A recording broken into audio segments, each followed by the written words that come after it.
I think we can start. So, welcome to our seminar for tonight. This is the first of our term, this term, and we have a series of talks.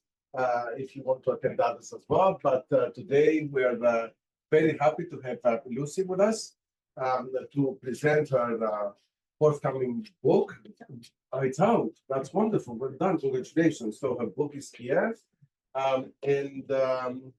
The diplomatic making of EU-China relations, which is also based on her DPhil, which she did in Oxford, and then she continued to work on this topic. So another 2 years of experience are in this book.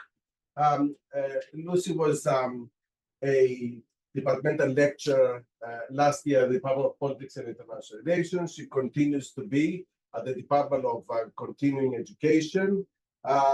She taught diplomacy and global governance also in Paris at Sciences Po de Paris, and was also a postdoctoral China policy fellow at the London School of Economics and Political Science. So this is a great topic. No need for me to say this. We're looking forward to your to what you have to say to us. And then Dimitar Bechev, who is one of our fellows here, and also the director of the Dartmouth program at the European Studies Center, which is currently doing work on how the European Union is seen and how Europe is seen from the outside, especially China and middle powers like Turkey, Brazil, etc. So he will be adding some points as a discussant, putting questions also to Lucie. And then we will open it up to you for more questions. Once again, thank you very much for coming. So, Lucie, over to you. So much, Othon. Thanks, Dimitar, for sharing this panel with me. It's a real pleasure and honor to be here. I remember like 10 years ago when I started my DPhil, I was sitting back over there and listening to all these nice, fantastic research happening in the European Studies Center. And EU-China relations is really my life's passion because of my background and everything. But yeah, so I'll just get started with a bit of my research and work. It just, like Othon said, it's based on my DPhil, but also I work at the delegation to China in Beijing and also the UN representation office to the EU. So it's also based on my practical work there. And I'm also happy to, open the floor after the discussion with our panel. So yeah, I'll get started with the slide is up. Yes, sir. Okay, right. Yeah. So let's. I think I would like to maybe throw out the question first and do a kind of a poll in this room. Who thinks EU and China is more of a competitor relationship or a cooperation relationship? Like, who thinks it's cooperation? Many. Who thinks it's more of a competitor, like competition in this relationship? And the others are neutral? Okay, right. So I was reading, the news as I do every day in the morning, and your EU Observer did a kind of a straw poll in European countries, and very surprisingly, so back in December, 51% of Europeans think the EU should not see the US as an ally, but they should see China more of a, kind of a cooperation partner. So this is kind of like a very, very kind of like I would say a very kind of a 180%, like 180-degree kind of like a shift in the perceptions of how Europeans see this Trump 2.0, and also how China is forging its its path in the world. So this question of how EU and China is going to work together, do they work together well, and or is this really a relationship of a common competitor kind of, or instead of a a kind of a cooperation partner? And this question has always kind of interested me, and it really struck me when I was working at the EU delegation in China that despite all the talk, in the media about, China is doing this bad, China is not following the rules of the WTO, but there's a lot of cooperation still happening on the ground. And maybe in the news, many of the commentators, many of the pundits you watch, and you see, you listen, they may have never read anything, official or even academic, on the European Union or on China's foreign policy. So I think, what I'm trying to get was, when I started my research in this field was, back in 2009, was really, who are making this relationship and how does diplomacy work? And also, is it working? And how can we make it better? So these were the questions that really kind of like ignited my research in this field. And the one question that I came was, that I came about was, when does this relationship start, right? When did this relationship start? Obviously Europe and China go back, centuries, right? Go back centuries. You don't, I don't want to go back to, 5,000 years of Chinese history, but also, but also Europeans have also, have been in China before, the founding of the PRC. So when did this relationship happen, come to be? Does anybody know when Europe and China established its diplomatic relations? No? 76. 75. So yeah.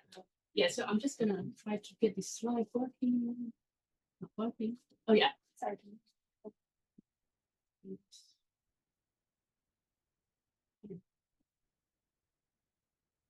Oh yeah. Yeah. Yeah. So this is a kind of from the archive, from the European Commission's archive. This is a photo of Joe and I meeting the then commissioner. It's actually a British guy. I'm sorry, this is okay. Yeah, so this was actually 1975. So as you may know, 1975 was actually during the Cold War, and it was during, I would say it's during the height of the Cold War, and this is kind of a brand. It's not like France's diplomatic recognition of China, like that kind of diplomatic nuclear explosion in the news at that time, but it was quietly done, and at that time I think both sides produced a kind of statement saying China and the EEC at that time would benefit from a relationship instead of not recognizing each other and not collaborating with each other. So this was the picture that I found in the archives. Let me get this one. So anybody know this picture? What is this building? It has a red flag in front of it. So this is actually across from Cyrotech headquarters. Okay. Oh, I think I should stop asking questions and just go. So this is actually the Chinese Ministry of Foreign Affairs. So this is a building in one of those commercial areas in Beijing, and as you can see, it's a kind of this was taken during the summer, but when the leaves are out and the trees are grown, it's really hidden. So the building is really hidden, but you can see that there's a red flag and there's also a blue globe in front of the Ministry of Foreign Affairs, really giving the sense of what China's foreign policy is trying to get, in this PRC kind of since the founding of the PRC. And yeah, so this is the EAS. So this is kind of the equivalent of the European Ministry of Foreign Affairs of the European Union. I wouldn't say it is. It's definitely not. It's the European External Action Service. This is in Brussels, and so many people. Why am I showing you this? Because many would think, who makes this relationship between EU and China? People will think, it's actually the people inside these two buildings, right? It's the Ministry of Foreign Affairs of China, and then it's the EAS. Who thinks it's really these two institutions? Are these two institutions really responsible for the making of EU-China relations? Are they really responsible for what's going on between, say, like the EU has just lodged a complaint to the WTO? Did it happen there? And when China is trying to negotiate, a trade negotiation or climate cooperation with the European Union, did it really happen from the Ministry of Foreign Affairs in China? So many would say yes, and many would say, if you watch the news, many even so-called experts would say, it is these people there. But actually, if you go further down this, kind of who makes this relationship, there's a whole network. There's a whole network of institutions that are really, making this relationship and driving this relationship forward, despite all those negative talks that's been happening especially since von der Leyen took office 6 years ago, and she has new obviously she's still the commission president. So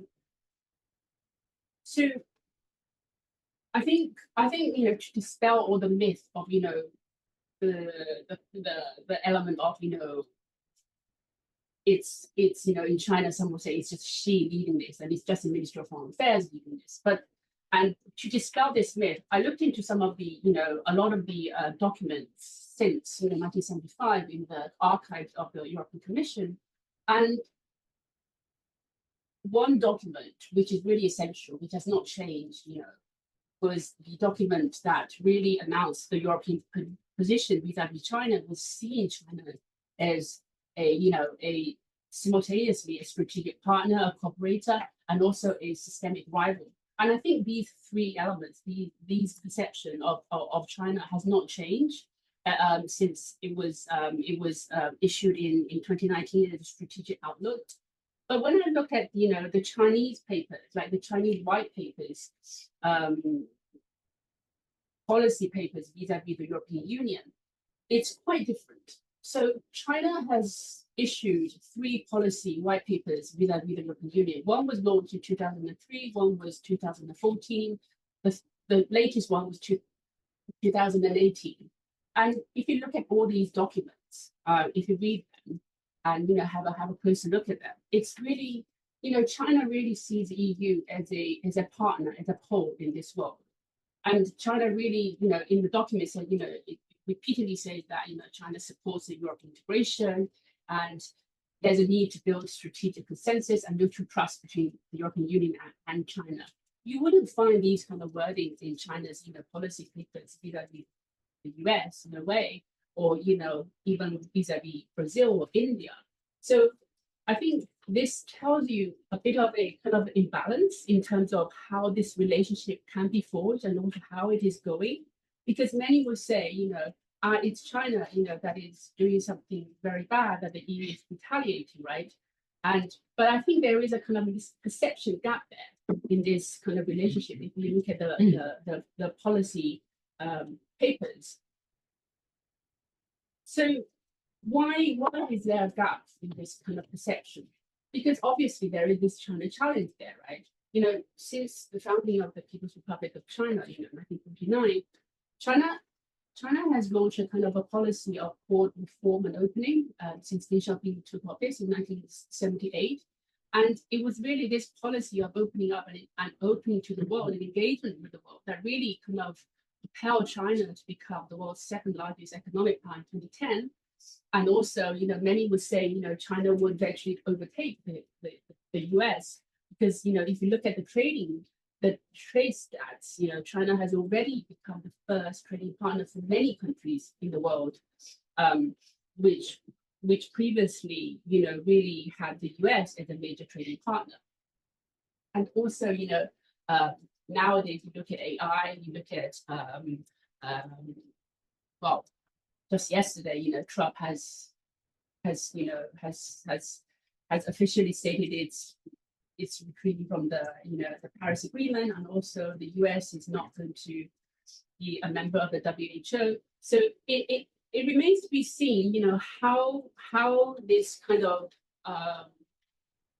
of global order that has been established since the Second World War, how it's going to change. But more so, if China sees Europe as a pole, how are these 3 poles that Europe, China, and the US is going to not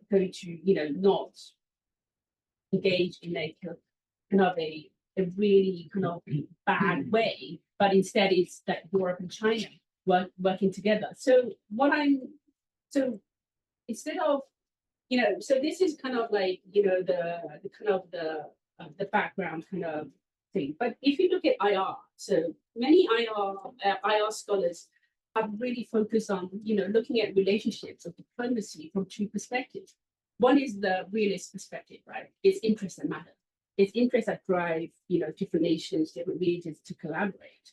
And within this framework, this realist framework, people will say the reason why the EU and China can collaborate with each other, can be a cooperation partner is because, there is the US looming there. And China is searching for a multipolar world order. So China is therefore supporting the European integration and working with the EU. So this is kind of a realist kind of view of seeing the way the EU and China can work together. So this is one extreme. Okay. The other extreme, in contrast, is the constructivist kind of school, who values, not interest, but really values and norms and perceptions and even the role of emotions in forging, international relations. So this school of thought will say, actually the EU and China can collaborate in climate cooperation is because they share the values of green sustainability. So these kind of values draw, the EU and China together. But when I was looking into the literature of the EU-China relation, back in 2009, there wasn't much talk about, what is the EU-China diplomacy? What is it going on?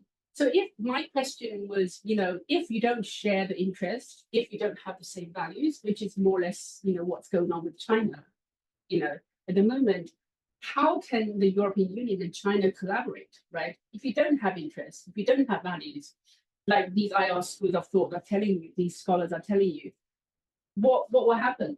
Would there not be collaboration? Will there not be diplomacy going on? So what I did was I looked into a subfield of IR which is called diplomatic studies. So diplomatic studies is about diving into diplomacy, international relations, looking into the making, the management of relationship instead of having a assumption of its interests, its values that is guiding different countries, different nations or different regions working together. So it's kind of a neutral stance, but also it's also like you stepping into a diplomat kind of shoes and looking into how, because if you a diplomat or policymaker wouldn't be thinking about, there's no interest, so we're not going to talk with each other. There's no values, we're not going to, negotiate. They wouldn't think of this in their day-to-day life. They get on with their work in the EAS, in the Ministry of Foreign Affairs. So I looked into this kind of diplomatic studies field and negotiation analysis and also political philosophy, where they come up with a concept called collective intentionality, which is about intentions. So a lot of philosophers talk about, how people, how agents work with each other, but they have not thought about this or applied this to IR literature. So I kind of like borrowed this concept and looked into this in terms of, what is collective intentionality in international relations. And it's so, in a nutshell, it's about a kind of a weak feeling. It's about when negotiators, when diplomats, when they negotiate, they kind of want to reach an agreement. It's not like they're trying to find something that they don't want to agree on. It's more of like, we want to really cooperate with each other. We have this intention to work with each other. So this is a kind of a political philosophy kind of concept which I borrowed. And within this kind of a theory kind of framing, I came up with like three propositions. So what I wanted to do was really, look into who are the actors, who are the actors, what are the institutional mechanisms in EU-China relations. So my first proposition was structure, like what is the structure of China relations? And here I look into, different kind of actors and mechanisms. And the second was, what if the EU and China actually negotiating? What is the substance of a talk? And when I was doing my interviews in Brussels and Beijing, it came down with two things essentially. One was political and one was technical. And the third element was style. Style is like, it's kind of the way in which diplomats negotiate, but it also is the way in which China as a whole and the European Union as a whole, how they position themselves vis-a-vis each other, but also vis-a-vis different policy issues. So this was my three kind of propositions that I wanted to, wanted to see what was going on in this EU-China relations. And I would say, like, if you look at the development of EU-China relations since 1975, trade has always been the anchor of this relationship. It was really trade, it was really economic issues that really drove these two actors together. But there was another issue that was emergent. So when I was back, doing my doing work in the EU delegation in China in 2012, I was in the trade section, and so they call it sections in the embassy in the EU delegation, and I was in the trade section, but I was also doing work, in terms of climate, in terms of environment, but there was no climate diplomat, no environmental counselor in the EU delegation to China. But there was always some overlap, in terms of the work there. So when I asked, what was really happening in this field of, green cooperation, as we call it, it's really this kind of emerging field. So the climate element, the environmental element, because the EU is a normative power. It's not a kind of it's not a power like Japan or like China in a way. It's a normative power. So this green value, this normative element was always emergent. So what I did with my work was, I wanted to look into the trade and economic element, but I also wanted to look at an element which was emergent, and now I would say it is the most important, thing in EU-China relations. So when trade talks fail, there is always climate cooperation negotiation happening, and so this is so when I looked into the EU-China climate kind of dimension here, it wasn't really the picture that I showed you in the beginning. It wasn't the EES or the Ministry of Foreign Affairs of China leading the negotiations. It was actually an agency called the NDRC in China. So it's an agency which is a central policy planning agency, and they have a department called Climate Department, and the director there is a lead negotiator, the chief negotiator when China is engaging in climate talks. And similarly, in terms of climate cooperation, on the EU side, it's really not the EES leading the talk. It's DG Climate in the European Commission, and so these are the two central actors in terms of EU-China diplomacy. But there is a growing network. I don't know if you can see it. Yes, it's not very clear here. But what I discovered was, apart from the government-related, so apart from the government institutions, there's also this kind of business-related issue involved in climate diplomacy, because climate is, some say climate policy is foreign policy, or it touches on every element of policy now. It needs funding. So then you also have business partners. And then you have research, related institutes, because climate change, climate policy is based on climate science. And then you have the civil society involved, and you have all these actors involved. But also, so this is to give you a sense of, how do these actors work? So what I discovered was, you have this kind of a centrality there in EU-China climate diplomacy, which is decision making. And then you have all those kind of peripheral actors, like the business, the research, actors, and they provide consultation, they provide advisory role to the centrality. So it would be interesting to see, and I thought, how does this play out in real life? How does, if the EU and China want to negotiate a very technical issue, how does it play out in real life? So what I discovered was really, so what I discovered was really, there's a few milestones here, but I'm going to jump because of the time issue. I know I've taken too much time. So EU-China climate diplomacy really started, after the failure of the Copenhagen summit. So it was that summit that failed that really, the EU and China started to talk about EU-China climate change cooperation, and really they started to forge a kind of partnership. And then it was 2015, another milestone when the Paris Agreement was signed, that really, accelerated the EU-China partnership. But I don't know if any of you heard of emissions trading. Have you heard about emissions trading? Yeah, so emissions trading is basically, in a nutshell, is about, seeing carbon as something that you can trade. So the EU and China, so the European Union's ETS is a flagship program of the European Union's climate diplomacy, external policy, environmental policy. But the EU and China have a flagship, so they have a flagship climate cooperation, which is based on the ETS. So basically, the European Union has been helping China to design and implement, China's nationwide ETS for the past 10 years. So I took this as a case study and looked into how this was done in. The slide can jump. Yeah, I think the slides are.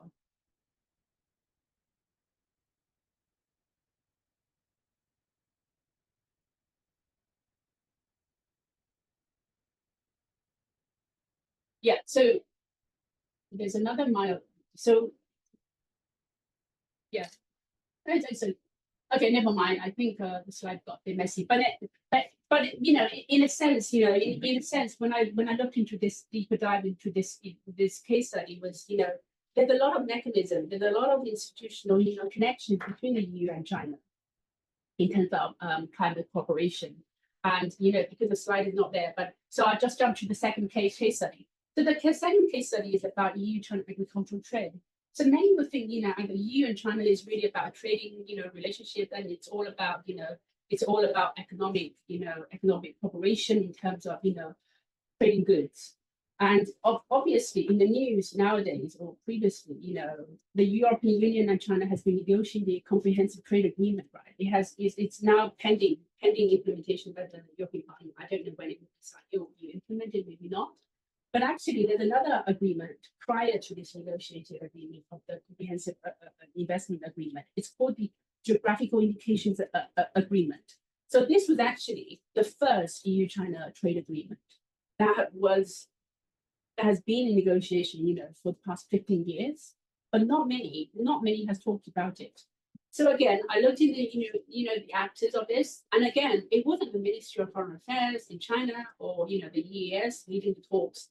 Because it's agricultural trade, I thought initially it was going to be the Ministry of Commerce, but actually it turned out to the Ministry of Agriculture in China leading the talks. And it was actually the DG Agri, you know, Director General in Agriculture of the European Commission leading the talks. And they were in close consultation with the trade departments. So again, you know, this really is something that was really interesting when I was doing my field work when I was doing my DPhil. And again, there was a growing network of actors. So whenever I talk to, you know, somebody in the commission, they were also, we also invite this institution when we negotiate with China. We always consult them. And it turned out there's this growing network between the European Union and China in terms of how they negotiate trade. And I think this is a slide where you can see, like, I put there governmental institutions, business institutions, and also research. So you have DG Trade, DG Agri on the European side as a central negotiators, centrality, and then you have a Ministry of Agriculture and China's MOFCOM, and then some other agencies involved. And again, when you look at these, so this is the slide. So when you look at these institutions, how do they work in real life?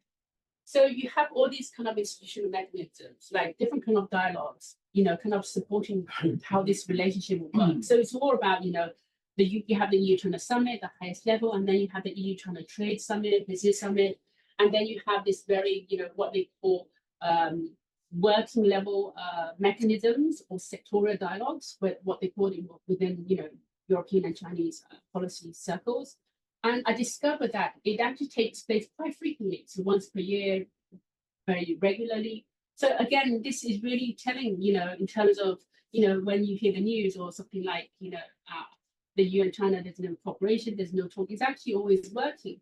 And, you know, as I mentioned, this, I think the slides are going wild now.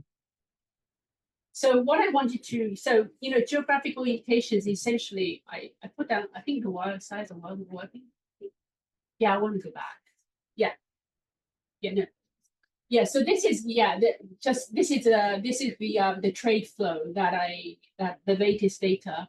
But I wanted to show you this kind of, so what is geographical indications? Because not many people will know, but I'm sure, like, I don't think it's working. Yeah. So this is agricultural trade, what it is, this relation, this negotiation in terms of EU-China agricultural trade is the first trade agreement signed between the European Union and China. Not many people really know about it.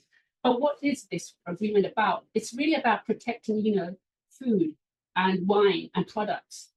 You know, many who are European in this room, that you may have seen these kind of labels on the products that you buy, like champagne, like Scottish whiskey, like cheese, and all these kind of stuff. So it's really about China and European Union protecting their specialties, and the agreement was really quite significant because both sides agreed to protect 250 products. And it's now moving to the second stage of protecting more products. So this is the kind of label. Yeah, I think the slides are pretty wild. But yeah, but I wanted to say was really, these. Yeah, yes, it's a while. Yeah, but yes, never mind. So what I really discovered in this, in now my book was, I think it's not a matter of whether or not the European Union and China is going to be a competitor, is going to cooperate or compete in this world. It's more about how. It's more about, because it's a must. You cannot, it's more about how they do it.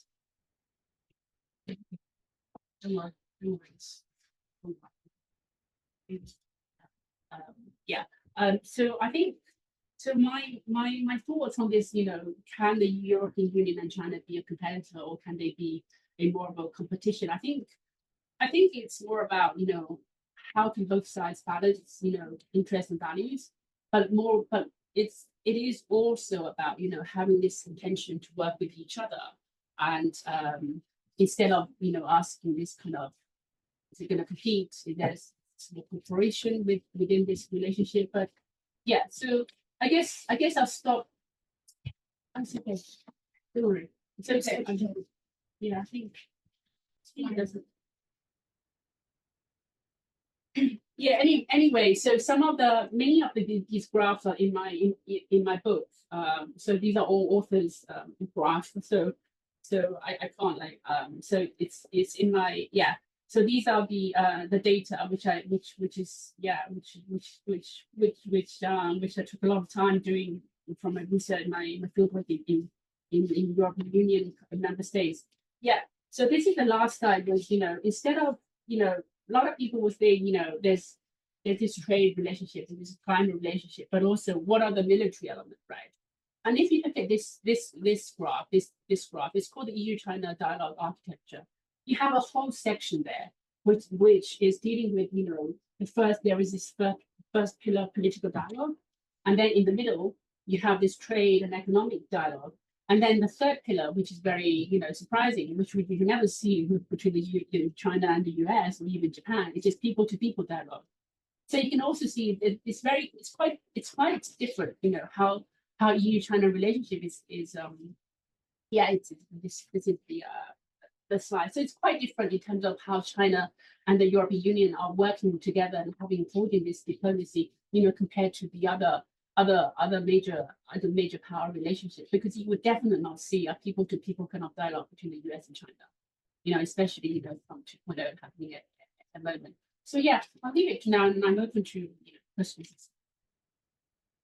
Thank you very much, Lucie, and let's expand on the points that you made, but also then go back to more general comments as well regarding the relationship and what kind of lessons we can have from these two cases that you've been examining. Dima, would you like to make your points first? Sure, absolutely. First of all, thank you so much, Lucie. You put so much on the table to discuss, and I'm sure there will be questions and reactions. Now, I must apologize at the outset. I'm a newcomer to the whole China-EU discussion.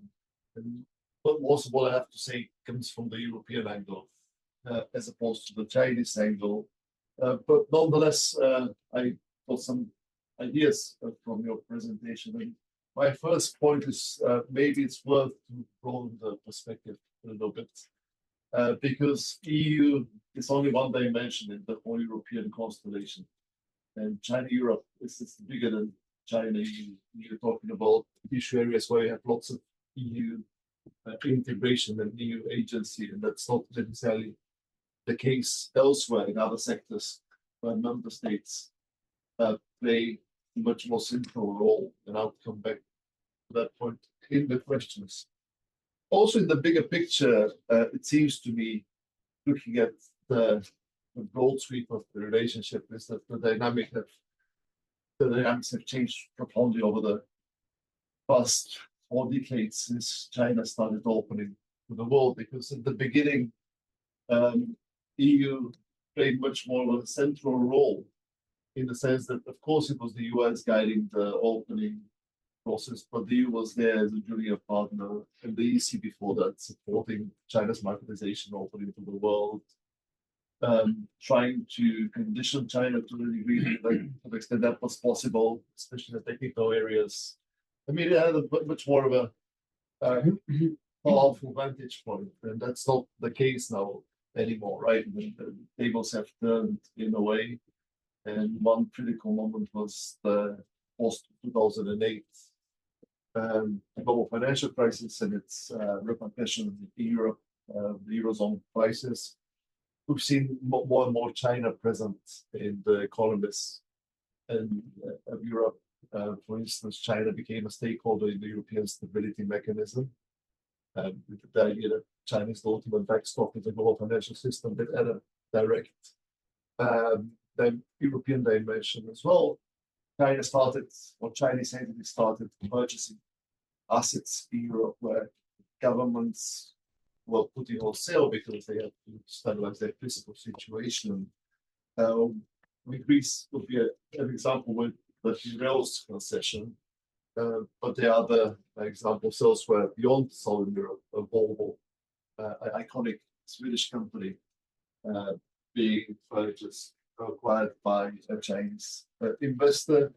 China became a critical player in infrastructure because it had the know-how, the capacity, but also political access to engage in this area, which very often is protected, not least in China itself. So European companies won't be very competitive if they're bidding for, say, a bridge somewhere in the Shanxi province, and if you want to build one in Croatia, as happened in the Bechev Peninsula, a Chinese contractor. And going forward, technology, right? 5G, China has been driven out, not least because of the US, but in green issues, China is the key supplier of photovoltaic panels, electric vehicles. China is a top player. Now BYD has overtaken Tesla, or whatever Elon Musk has to say. I mean, this is top dog.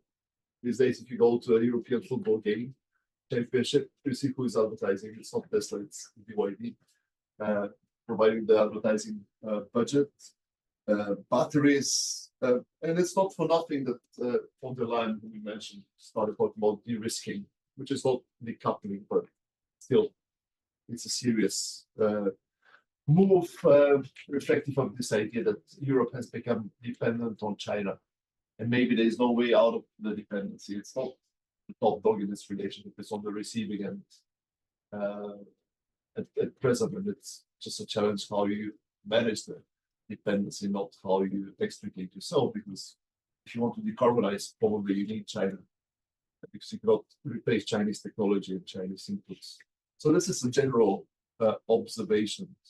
But back to my question, because you don't want me to pontificate on this. I'm curious to get your thoughts on this.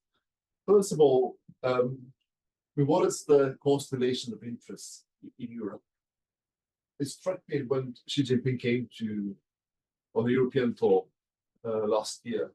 He paid a visit to Paris and he saw Macron and von der Leyen there, but Scholz was not there. In fact, Scholz had gone to Beijing himself to have a bilateral.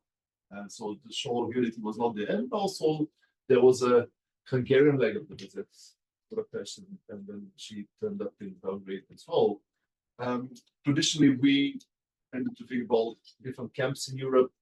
You have the free traders in Northern Europe, not willing to play the protectionist game. You have the French and maybe the Southern Europeans were much more in the protection mindset. And then you had probably Central Eastern Europeans who couldn't care much because they don't export to China. They keen to get investment and soft loans from China. But then the question is it still the same division? Does COVID or the war in Ukraine, for that matter, drawn the boundaries between the various camps in Europe, and does it matter? How does it matter for the overall relationship? And this is not just the EU, but also the broader picture in Europe. That's number one.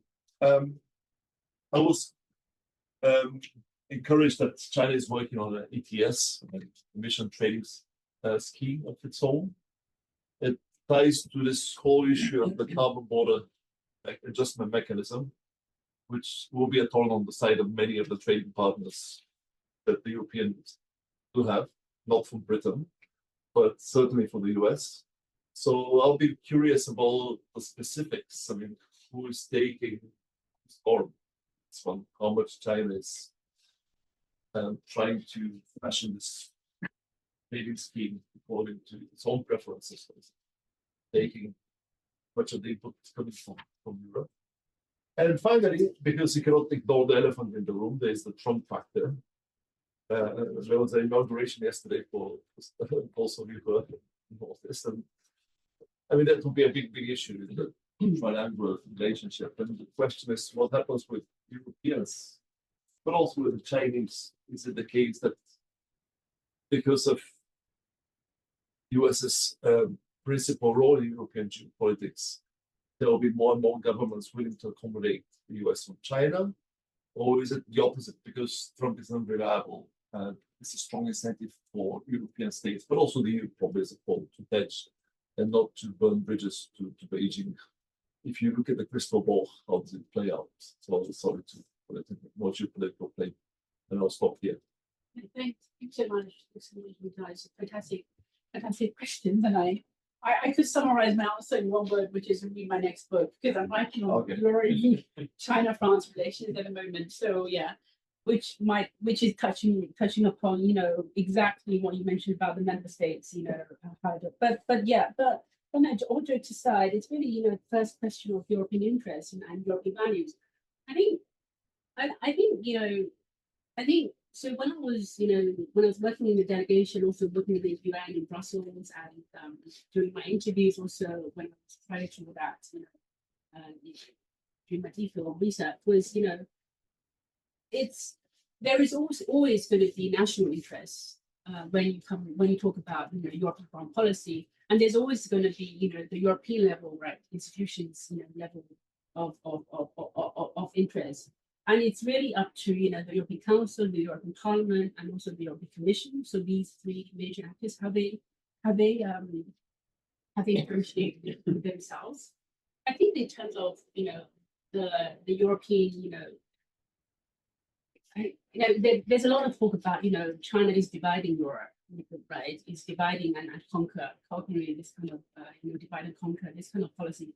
I don't think it's that kind of policy when you talk about the different interests in EU-China relations, because I think, you know, when you look at, you know, even the member states' relationship with China, like Sino-French relations, China's relations with Germany, which has grown, you know, very much, you know, over the past, you know, few years, especially since Brexit, is that when you know the joint statements come out, when the communiques come out, there is always talk about, you know, China supporting the European integration.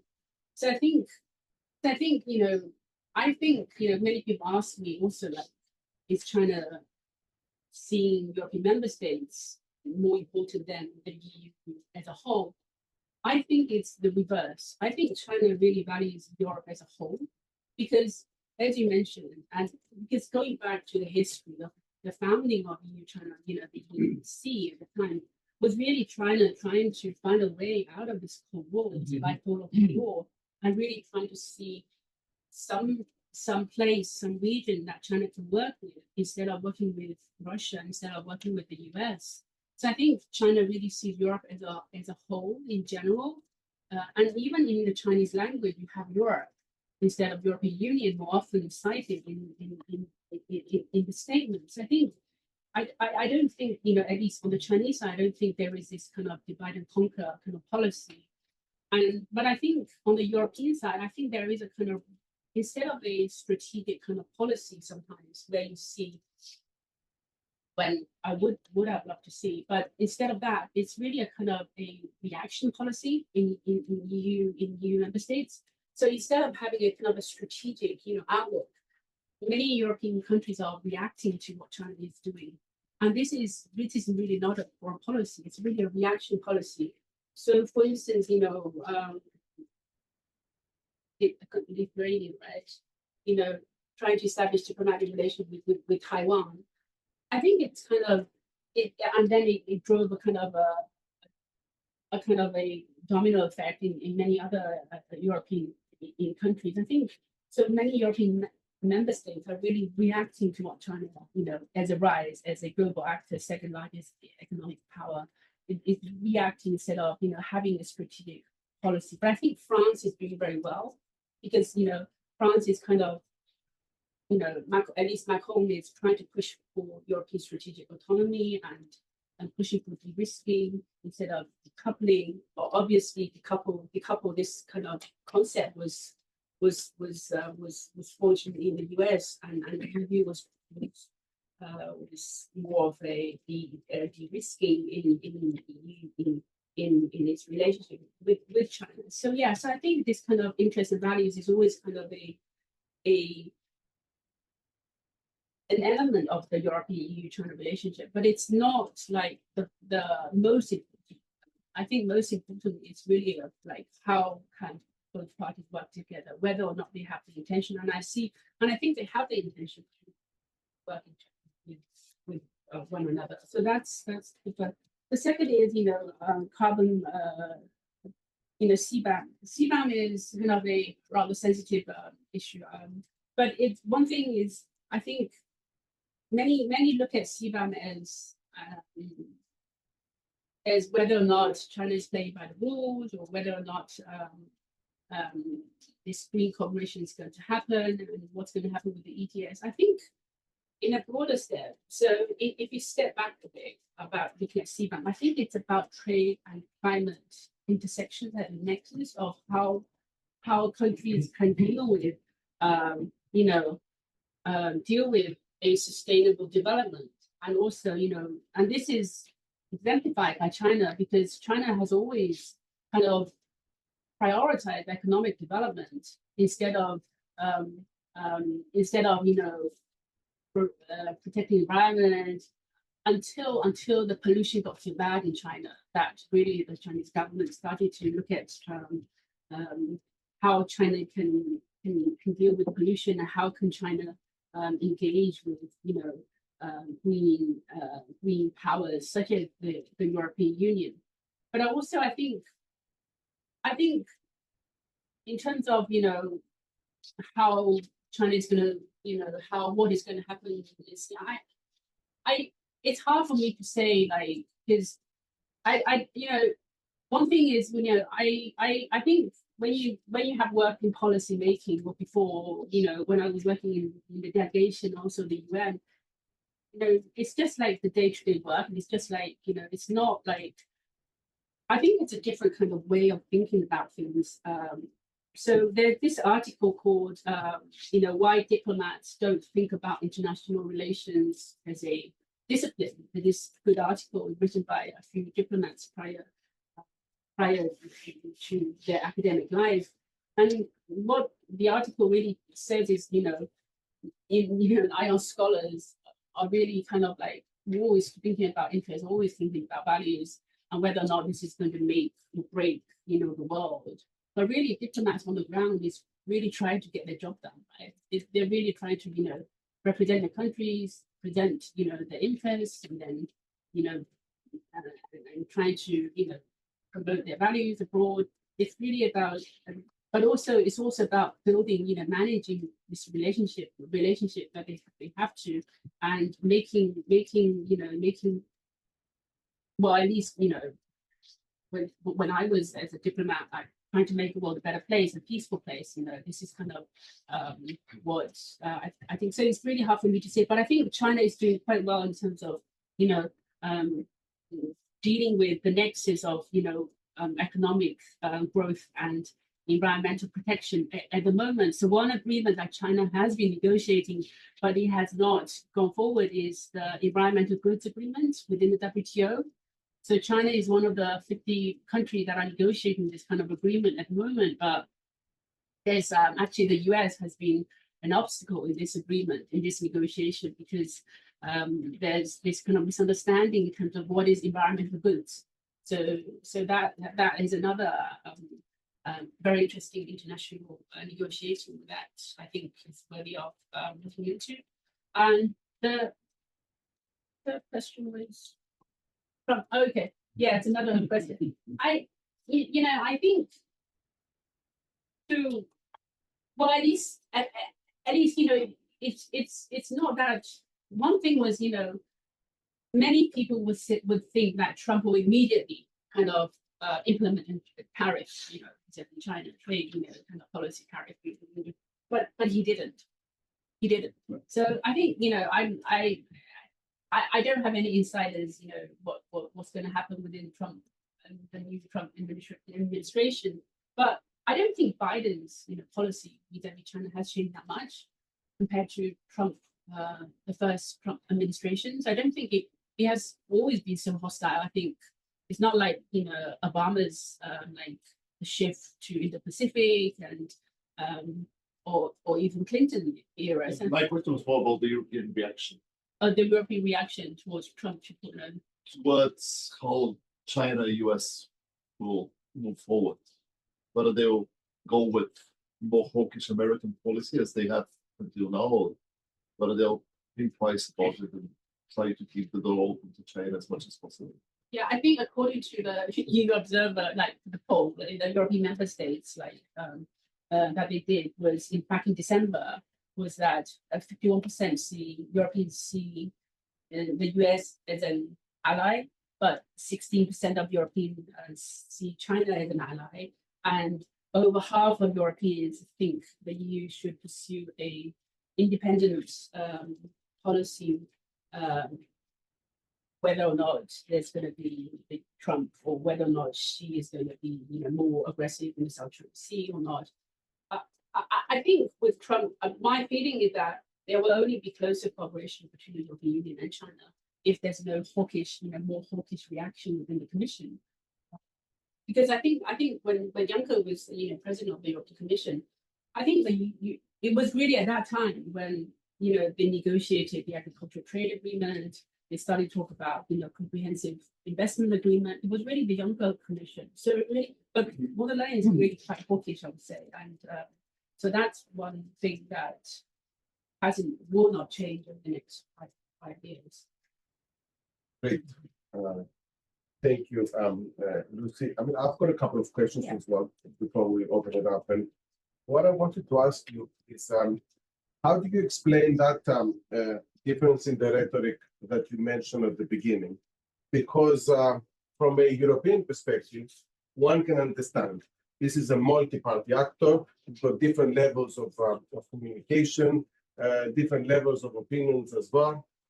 They end up in these uncertain geopolitical times to label China systemic rival, competitor, and partner at the same time, creating even more confusion. But we know that Europe is about ambiguity, not always very constructive. The question is, how do you explain this rhetoric of China that is supposed to be much more positive, depicts Europe as a potential partner? Indeed, I see that with many of my students who are from China. When they speak about relations with Europe, they always say, but we need to cooperate. When there is kind of this normative perspective of everything needs to work and has to work, and it can work as well, which is not exactly the same on the other side. So how do you see this kind of difference? Because that is interesting. And that is connected with my next point, is that we don't know a lot about the process of internal communication and interaction within the European Union. We are often confused. There are too many levels, too many actors, and too many voices. But what about the Chinese side, which the perspective that we have in Europe is very much top-down, hierarchical, and possibly also, depends on a lot on what the leader says. So my question to you is, when there are those diplomatic exchanges, do Europeans know how to navigate within the different layers of, Chinese decision-making? Because this is not something which is very, very clear in terms of what's happening on the other side for the European. For Chinese, it's much more easy. They have the English language literature to read about it before even they start meeting and engaging with all those Europeans. And my final point is, based on your scheme of collective intentionality that you mentioned there, apart from climate and agriculture that you point, do you think that there are some areas which are amenable to cooperation? Because that's what's very important at the end of the day, not exactly to talk about whether China is a rival or a partner, but whether there are areas in space where there can be cooperation, knowing that in other areas there cannot be cooperation because it's rivalry there. Yeah, these are my points. Yeah, great question. Thank you. Yeah. In terms of like the rhetoric, I think obviously because China is a kind of a centralized country, and because of its very opaqueness of government, the rhetoric, if you look at the official rhetoric of China's relationship vis-a-vis Europe and European member states, it's always going to be like supporting European integration, cooperation, because there is the US looming at large, and China needs to find another pole, and this pole is coincidentally the European Europe.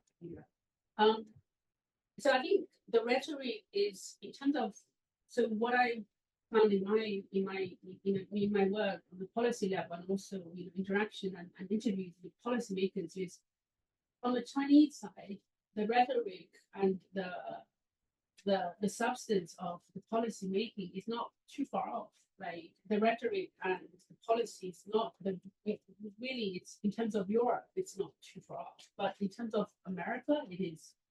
So I think because I really do feel like Chinese officials, they do see Europe as a necessity to balance off the US, from a very realist perspective.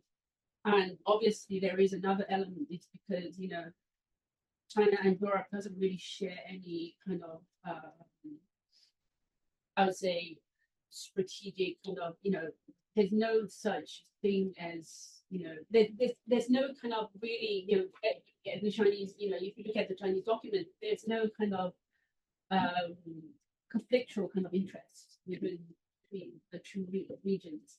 And I think there's another element there, is because most Chinese, even the Chinese public, and also, the more educated Chinese, intellectual and political elites, they really value European culture. They really see Europe as the cradle of European civilization, and which is equivalent to the Chinese civilization that the Chinese people are very proud of. So I think there is another element that is incomparable with American, because American culture in China evokes what? Hamburger, how could these kind of, but in Europe it's more of a more kind of, you have the Roman, you have law, you have Greek, the Greek culture, you have the French high culture, you have even the German very strict kind of disciplined kind of way of doing things. It's very much glorified sometimes, I would say, and in a very unhealthy way sometimes.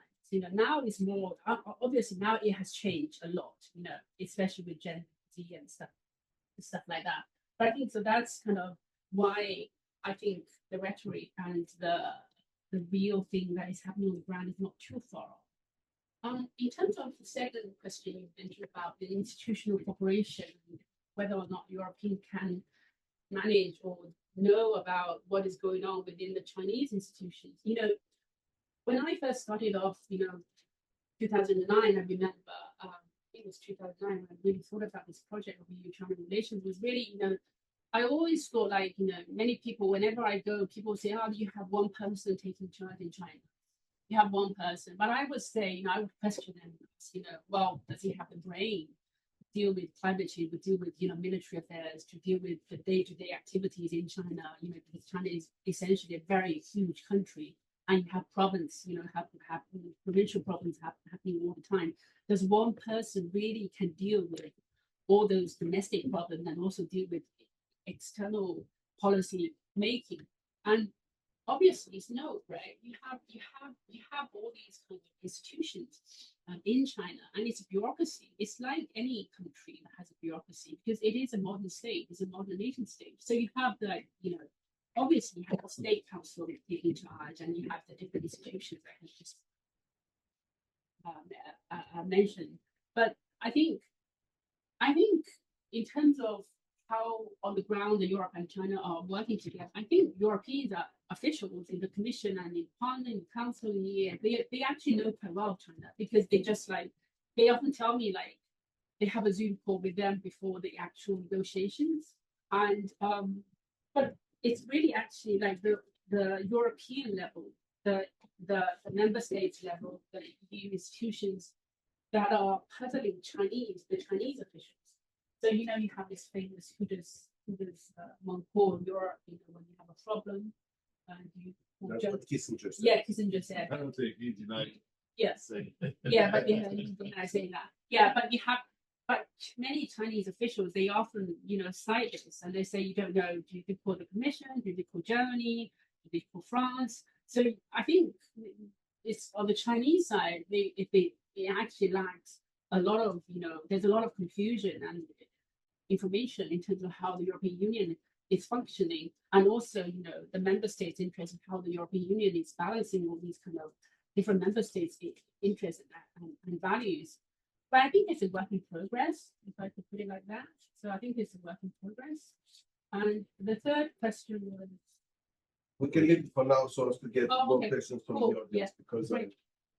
Okay, so who would like to ask questions? Yes. Okay, thanks. I think I should stand up. Would you like to identify yourself as well? Oh, Thank I'm you. JQ2 from Othon University in Shanghai, but I'm here visiting for 6 months. Welcome. Thanks again, Dr. Chia, for your active presentation and your depth analysis on the China relationship. But on one hand, I think that I got more data and some facts.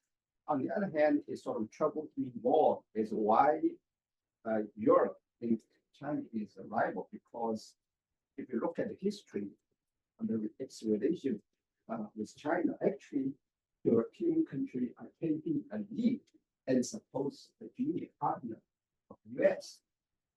France established a relationship with China in 1964, followed by Italy in 1970, and then West Germany and UK in 1972.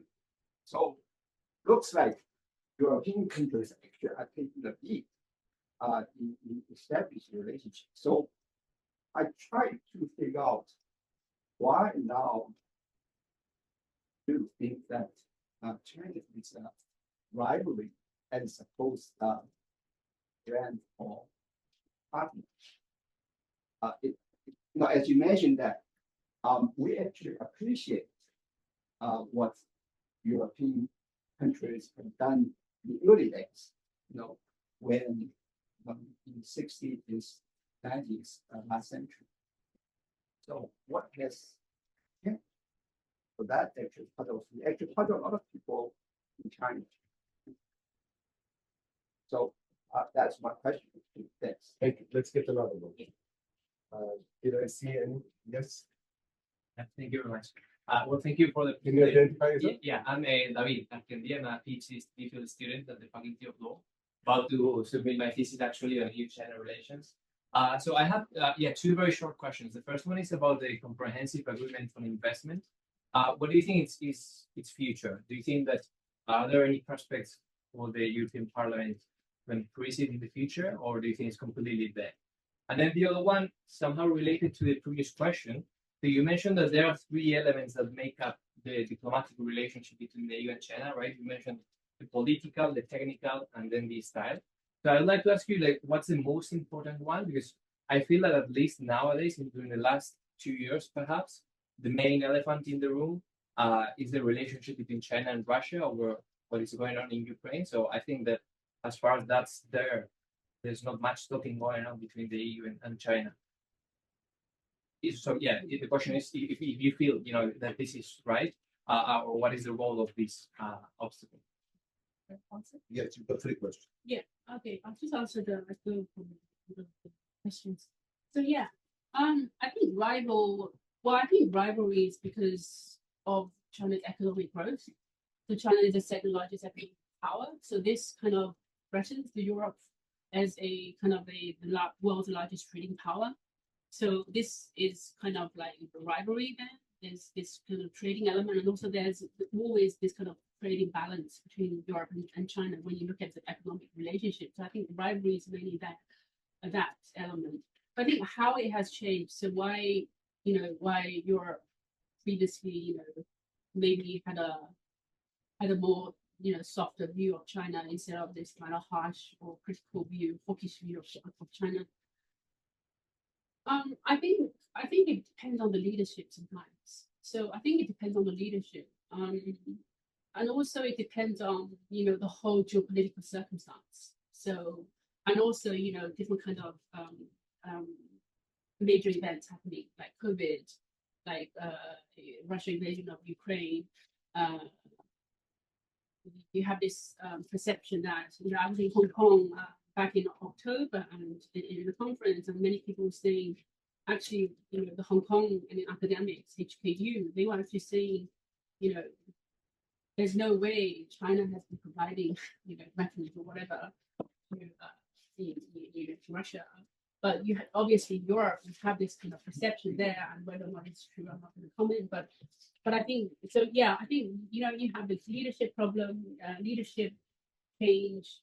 As I felt was when Juncker was the president, EU-China relations were really quite good. It was really quite good. But not over the past 5 years. Obviously, over the past 5 years, lots of things have happened. So you have the leadership problem, I think, the geopolitical circumstance, and so I think that's why Europe is seeing China as a rivalry and a systemic, systemic rivalry even in travel, and also I think it has been influenced by the US perception of China. So I think there's always this kind of US looming large over EU-China relations. Although I think there's some changes. But there is a difference, just to follow up on this, Yeah. between what systemic rival means and what competitor means. Yeah. Systemic rival is something which is, I think, undoubted in the sense that you are dealing with 2 different systems. Yes. Competitor has to do with what you're talking about. Yes. Yeah. Exactly. Yeah. I forgot. Yeah. Exactly. Yes. Yeah. That's the systemic rivalry. Yeah. Exactly. I forgot to mention this normative issue. Obviously you have the different systems. You have different. You have the political system. Obviously in China that is very very different from European member states and many countries that use as well. So that's why it's a rivalry. So in terms of I'd just like to clarify, the 3 elements is really structure, substance, and style. So the 3 elements are making EU-China relations. It's not political. You mentioned political and technical. It's a substance level. So the 3 elements that I think are the most important are structure, which is institutional actors, institutional mechanisms. Substance is the political and technical issues being negotiated within this relationship. And style is how EU diplomats, your Chinese diplomats, are negotiating this, and also how China as a whole, European Union as a whole, is forging a kind of a way of diplomacy. So I think all 3 elements are at the same level of importance. So of the same importance, I think.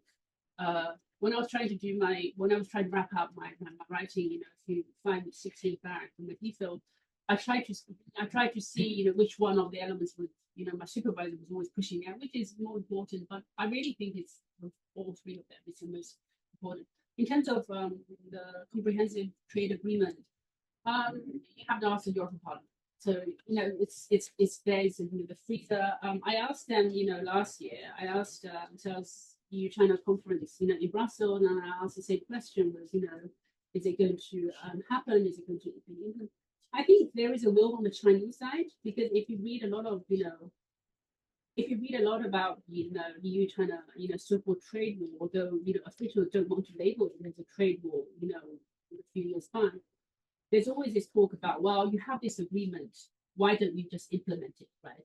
If you have this, comprehensive trading investment agreement, you have all these rules.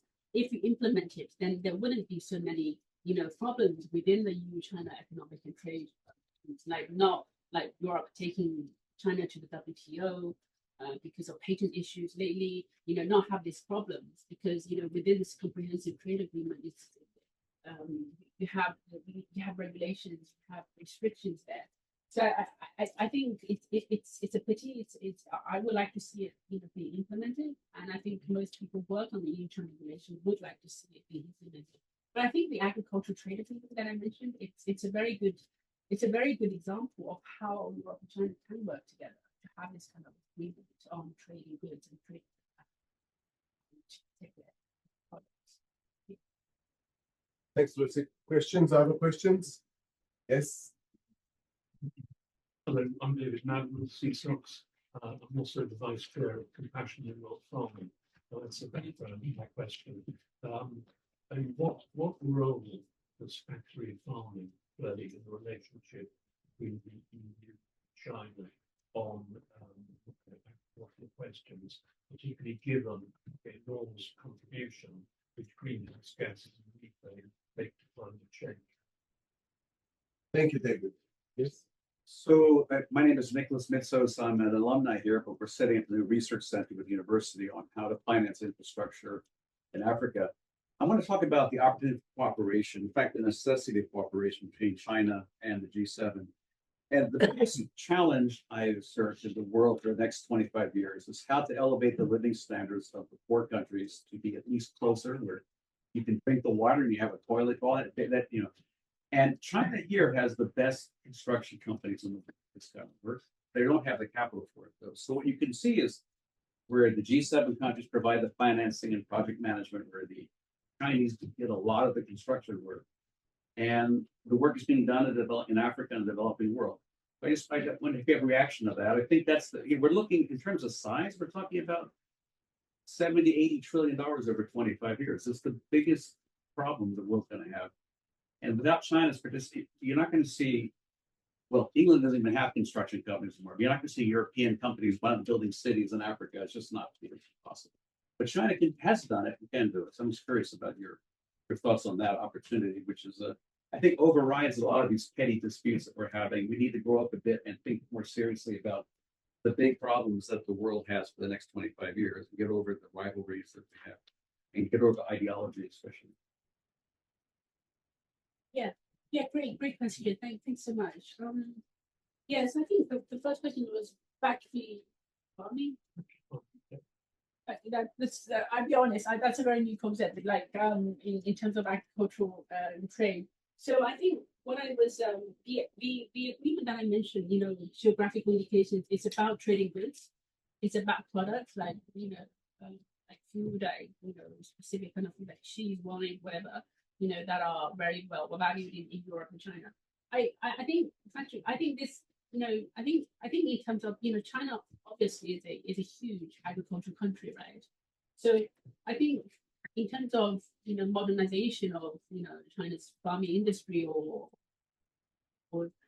I think there's a lot that China can learn from European countries, and factory farming and all these kind of new ways of doing things. I think that is an area actually of cooperation, and I think there must be some kind of transfer of technology or cooperation there happening between Europe and China at the European level, European institution level. So yeah, that's my take on the question.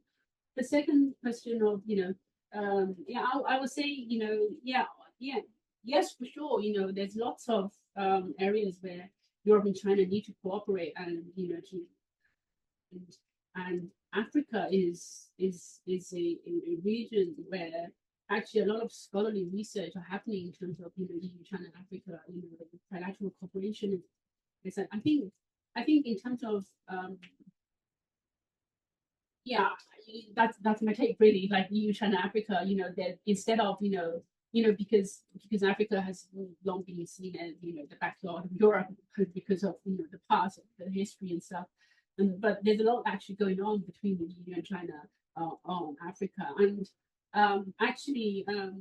yeah. So actually, the last question was about areas of cooperation, about different areas, like the military cooperation. So actually, the EU and China had their first military cooperation in the Horn of Africa, a few years back. So that was quite impressive, and I think Djibouti, you mean, or Somalia again? Somalia, yeah, that area, and so that's the area where the cooperation kind of. It's actually the other way around now, sadly, because the Red Sea is hard to navigate because of the Houthis. And if you're a European ship, you have to bribe those guys. If you're a Chinese ship, I don't think that's the case, right? Or maybe the price is lower, so European shippers That was face much bigger transaction costs, and sometimes they navigate. I mean, Greeks know it because of all the ships you have to. So you can navigate Africa and not to Suez, whereas Chinese shipping companies are an advantage. So that's probably a sticking point right now, but who knows? Maybe it will change over time. Yeah, I mean, just an example of the first military cooperation between the EU and China, but yeah, things must have changed in terms of the military element of cooperation between the EU and China.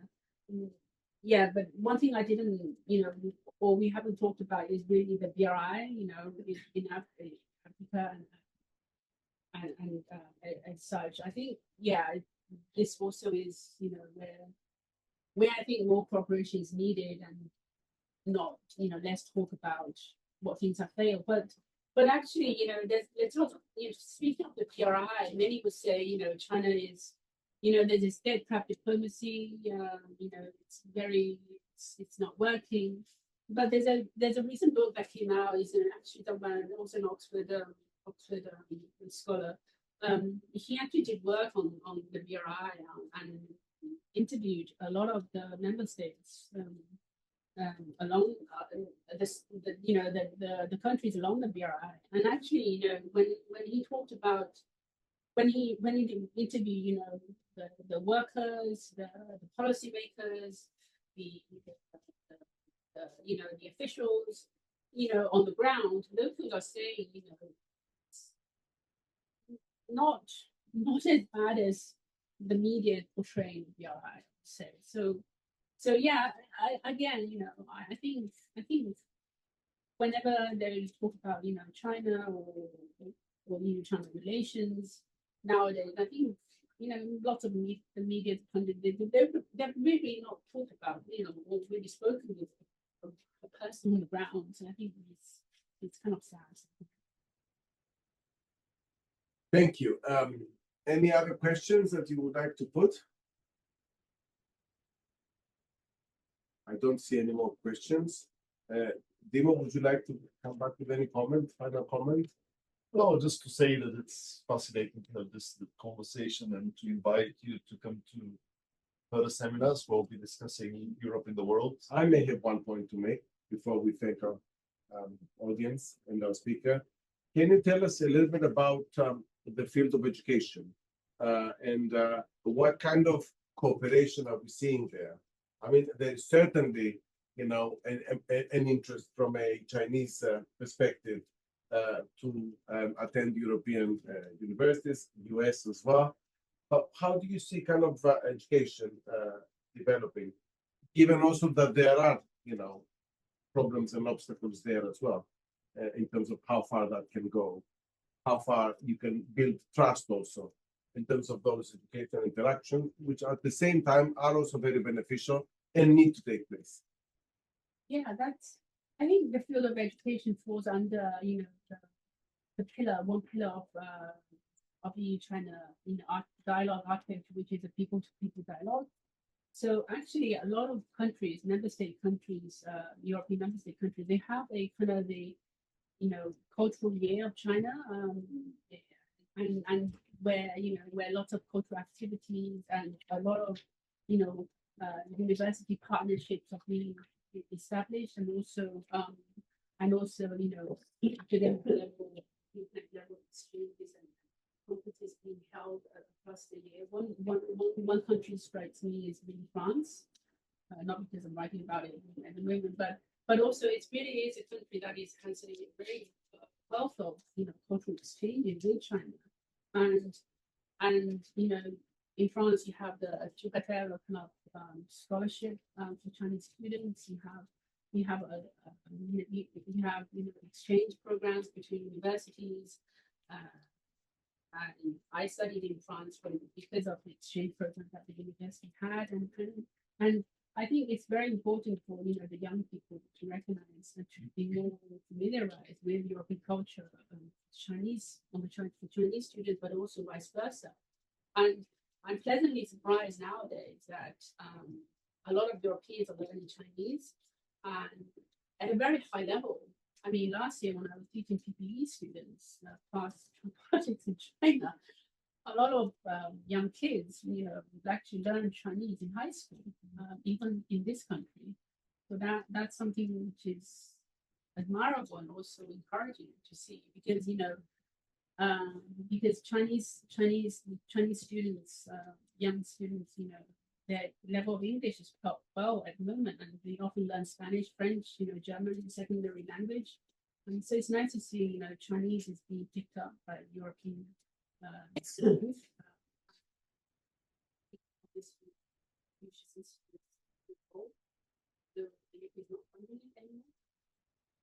Yeah, I think so. Yeah, field of education has its challenges, but also it is. I think it's a field where it's less challenged compared to the political issues and more hard political issues. Yes, Lucie, and you're right. I mean, the issue of language is particularly important because that's the only way also that Europeans can appreciate and get closer to Chinese culture, but also are able to understand and also how to navigate in the other levels that we've been talking about. In any case, we live in interesting times, as the Chinese say, and it's been really interesting to listen to your presentation in terms of those interactions. Well done on your book. It's been a pleasure to listen to you, and thank you for responding to our questions. Thank you also to Dimo for being a great discussant. And thank you to all of you. And now join me to thank our speaker,